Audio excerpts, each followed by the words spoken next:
சில தினங்கள் முன்னால் நான் வெளியிட்டிருந்த ஒரு வீடியோவில் பைபிளில் உள்ள ஆதியாகமம் புத்தகத்தில் கடவுள் உலகத்தை எப்படி படைச்சார் அப்படிங்கிற கதையில் உள்ள முரண்பாடுகளையும் எப்படி பெண்களை இழிவுபடுத்தும் முறையில் அந்த கதை சித்தரிக்கப்பட்டிருக்குது அப்படிங்கிறதையும் விளக்கி சொல்லியிருந்தேன்.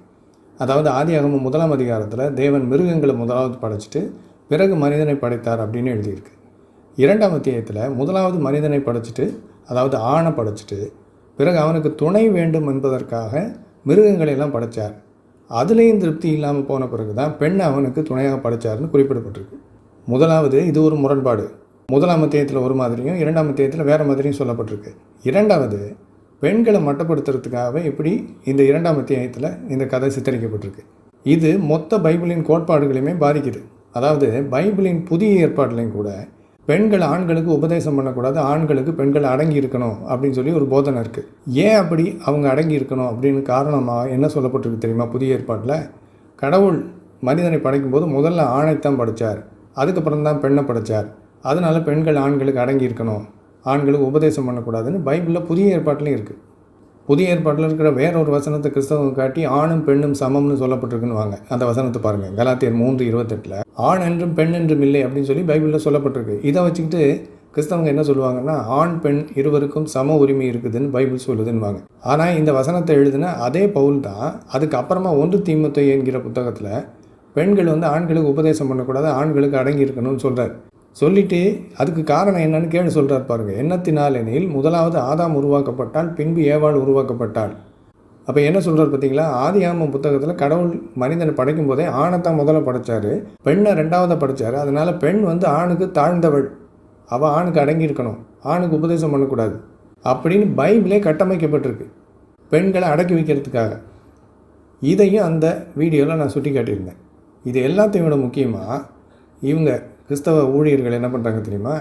1ஆம் அத்தியாயத்திற்கும் 2ஆம் அத்தியாயத்திற்கும் இடையில் இந்த முரண்பாடு இருக்கு இல்லையா, இதை சமாளிக்கிறதுக்காக என்ன சொல்கிறாங்கன்னா, இல்லை 2ஆம் அத்தியாயத்தில் கடவுள் மனிதனை படைச்சிட்டு அதுக்கப்புறமா மிருகங்களை படைச்சார்னு சொல்லலை, மனிதனை ஆணை படைத்ததற்கு பிறகு அவனுக்கு துணை இல்லையே அப்படின்னு சொல்லி அதுக்காக ஏற்கனவே அவர் படைத்திருந்த மிருகங்களையெல்லாம் கூட்டிகிட்டு வர்றார், அப்போ அவர் உருவாக்கலை அப்படின்னு ஒரு விளக்கத்தை கொடுக்குறாங்க.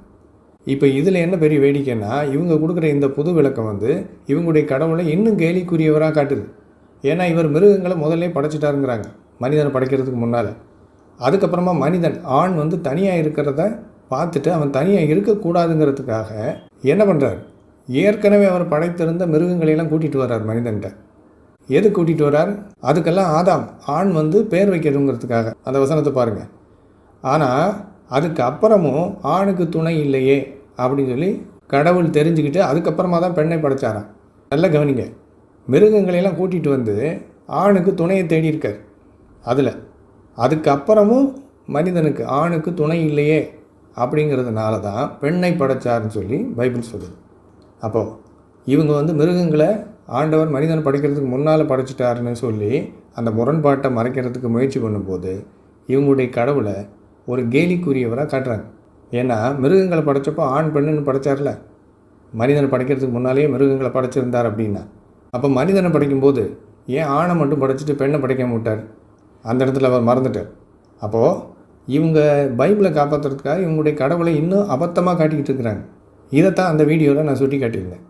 இப்போ அந்த வீடியோவுக்கு பல கிறிஸ்தவர்கள் பதில் கொடுத்துருக்குறாங்க, ஒவ்வொருத்தரும் ஒவ்வொரு விதமாக. அதில் ஒரு கிறிஸ்தவர் கொடுத்துருக்கிற பதில் அவங்களுடைய கடவுளை எவ்வளோ ஒரு வேடிக்கையானவராக சித்தரித்து காமிக்குது அப்படிங்கிறது தான் இன்றைக்கி நம்ம பார்க்க போகிறோம். அவர் எழுதியிருக்கிற கமெண்ட்டை இப்போ நீங்கள் திரையில் பாருங்கள். ஆங்கிலத்தில் எழுதியிருக்கார். இவர் என்ன சொல்கிறாருன்னா, முதலாவது, எனக்கு பைபிளை வாசித்து புரிஞ்சுக்கிற அறிவு இல்லைன்னு சொல்கிறார். சொல்லிவிட்டு எப்படி பைபிளை வாசித்து கற்றுக்கணும்னு எனக்கு கற்றுக் கொடுக்குறார். அவர் எழுதியிருக்கார், ஆதியாகமம் 1ஆம் அத்தியாயத்தில் கடவுள் எப்படி உலகத்தை உருவாக்கினார்னு மேலோட்டமான ஒரு வரலாறு கொடுக்கப்பட்டிருக்கு. அதைத் தொடர்ந்து ஆதியாகமம் 2ஆம் அத்தியாயத்தில் அதை குறித்து விளக்கங்கள் கொடுக்கப்பட்டிருக்கு. அதனால் ரெண்டுக்கும் முரண்பாடுகள் கிடையாதுங்கிறார். ஆனால் உண்மையில் முரண்பாடுகள் இருக்குது. ஏன்னா ரெண்டுமே வேறு வேறு கதை. ஒரே கதையினுடைய தொடர்ச்சி 2ஆம் அத்தியாயத்தில் வரல, ரெண்டு வேறு வேறு கதை. சரி, அதெல்லாம் இருக்கட்டும். இப்போ இந்த 19ஆம் வசனத்தில் மிருகங்களையும் பறவைகளையும் மண்ணினாலே உருவாக்கினார்னு சொல்லப்பட்டிருக்கு இல்லையா, இதுக்கு இவர் என்ன விளக்கம் கொடுத்துருக்காருன்னு பாருங்கள். அவர் சொல்கிறார், உண்மையிலே கடவுள் மிருகங்களை படைக்கலையா, அவர் ஏற்கனவே மிருகங்களை படைச்சிட்டாராம். இந்த இடத்துல 19ஆம் வசனத்தில் அவர் களிமண் பொம்மைகளை உருவாக்கினார் அப்படின்னு தான் பைபிள் சொல்லுதுங்கிறார். உண்மையாக மிருகங்களை உருவாக்கலையா, ஏற்கனவே அவர் உருவாக்கியிருந்தார்ல மிருகங்கள். அதை போல் களிமண்ணில் உருவத்தை உருவாக்கியிருக்கார், பொம்மைகளை உருவாக்கியிருக்கார் அப்படின்னு சொல்கிறார். அப்படி பொம்மைகளை உருவாக்கி ஆதாம்கிட்ட கொண்டு வந்தாராம். இப்போ கேள்வி என்னென்னா, எதுக்கு உண்மையான மிருகங்களை படைச்சிட்டு அதுக்கப்புறமா ஆதாம்கிட்ட களிமண்ணில் பொம்மைகளை செஞ்சு கொண்டு வரார்? ஏற்கனவே மிருகங்களை படைச்சிட்டார்ல, அப்போ அந்த மிருகங்களை உண்மையான மிருகங்களை கொண்டு வந்து பேர் வைன்னு சொல்லியிருக்கலாம். அப்படி சொல்லாமல் அதுக்கெல்லாம் மாடல் செய்கிறாராம், கிளே மாடல்ஸ். களிமண் பொம்மைகளை உருவாக்கி கொண்டு வந்து ஆதாமுக்கிட்ட பேர் வைனாராம். அப்போ இவங்களுடைய கடவுளை காப்பாற்றுறதுக்காக அவர் வந்து வெட்டி வேலை செய்கிறவர்னு காமிக்கிறார். இந்த மாதிரி தேவையில்லாத வேலை. இரண்டாவது, கடவுள் இதை செய்ததற்கு என்ன காரணம் அப்படின்னு பைபிள் தெளிவாக சொல்லுது. அந்த வசனங்களை பாருங்கள். ஆதாம் தனியாக இருக்கிறது நல்லதில்லை அப்படின்னு சொல்லி கடவுள் யோசித்து அதுக்காக மிருகங்களையும் பறவைகளையும் உருவாக்கி அவன்கிட்ட கொண்டு வந்திருக்கார். கொண்டு வந்துட்டு எல்லாத்துக்கு பிறகும் அவனுக்கு துணை இல்லையே அப்படின்னு தெரிஞ்சுக்கிட்டு தான் அதுக்கப்புறமா பெண்ணை படைச்சாருன்னு பைபிள் சொல்லுது. அப்போ இவங்களுடைய கடவுளுடைய முதலாவது திட்டம் பெண்ணை உருவாக்கணும் அப்படிங்கிறது கிடையாது. மிருகங்கள்லேருந்து ஏதாவது ஒரு துணையை அவனுக்கு உருவாக்கிடலாம். குதிரை, ஒட்டகச்சிவிங்கி, முயல், இப்படி எதாவது ஒன்றை அவனுடைய வாழ்க்கை துணையாக அவனோட சேர்த்து வச்சு வாழ வைக்கலாம் அப்படின்னு சொல்லி யோசிச்சிருக்கார். அது முடியலை அப்படிங்கிறதுனால தான் அதுக்கப்புறம் பெண்ணை படைக்கணுங்கிற திட்டமே அவருக்கு வந்திருக்கு. இப்போ இந்த அபத்தத்தை மறைக்கிறதுக்காக இந்த கிறிஸ்தவர் ஒரு புது விளக்கத்தை உண்டு பண்ணியிருக்கார். அவர் உண்மையிலே மிருகங்களையும் பறவைகளையும் அப்போ படைக்கலை, முதலே படைச்சிட்டார். இங்கே வெறும் களிமண் பொம்மைகளை தான் உருவாக்கி ஆதாம்கிட்ட கொண்டு வந்தார் அப்படிங்கிறார். இது அதை விட பெரிய அபத்தமாக இருக்குது. ஆதாமுக்கு களிமண் பொம்மைகள்லேருந்து வாழ்க்கை துணையை கடவுள் தேடி இருக்கிறார். இவருடைய விளக்கத்தின்படி பார்த்தா அது செட் ஆகாததுனால அதுக்கப்புறமா பெண்ணை உருவாக்கியிருக்கார். ஏற்கனவே பைபிள் என்ன சொல்லுதோ அதுவே பெண்கள் கடவுளின் பார்வையில் எவ்வளவு தாழ்ந்தவர்கள் அப்படின்னு காட்டுது. இவர் அதை மறைக்கிறதுக்காக பெண்களை இன்னும் தாழ்ந்தவர்களாக சித்தரித்து காமிக்கிறார். இந்த கிறிஸ்தவ தற்காப்பு ஊழியர். இதுதான் இவங்களுடைய வேலை. பைபிளை காப்பாற்றுறதுக்காக என்ன பொய்க்கதை வேணாலும் உருவாக்குவாங்க.